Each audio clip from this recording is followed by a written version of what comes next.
Само беше споменато, меѓутоа ова мора да се прецизира за што се работи.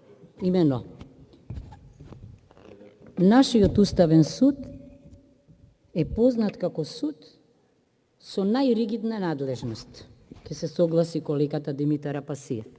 Само неколку слободи и права, меѓу кои слободата на мисла и слободно изразување на мислата. Слобода икона во Страсбур.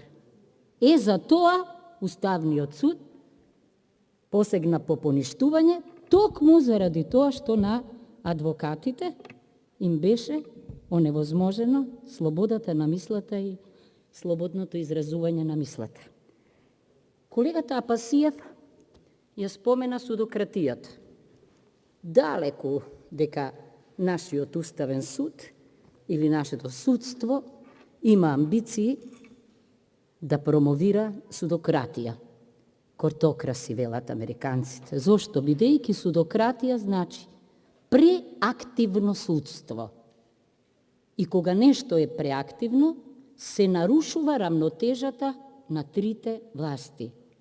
Имало еден период во Соединетите Американски држави, тој за кој зборувавме, кога зборувавме за ребалансот на буџетот, врзан за New Deal, кога сите предлози на Рузвелт во рамките на New Deal, еден либерално-конзервативен врховен суд, во функцијата на посегањето по заштитата на уставноста, ги прогласувал за неуставни.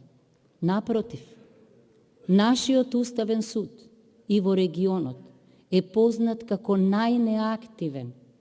Да ја земеме Црна Гора.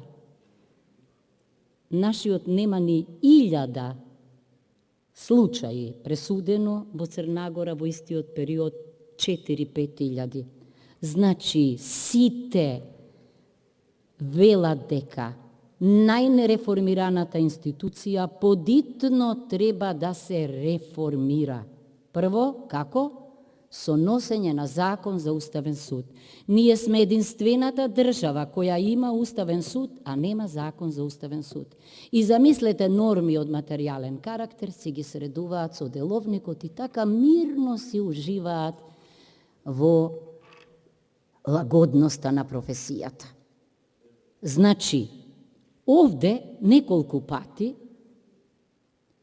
она што е најлогично во поделбата на власта, да чуеме детално образложен предлог, не биографија од кога до кога била судика и на која конференција, туку како судела, се толкува, последната ве молам, се толкува како мешање во независноста на судството.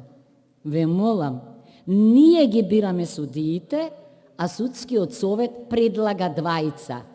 Значи, недавањето образложение е подценување на статусот на собранието, а не обратно. И затоа председателе со измена на деловникот треба да се смени изборот.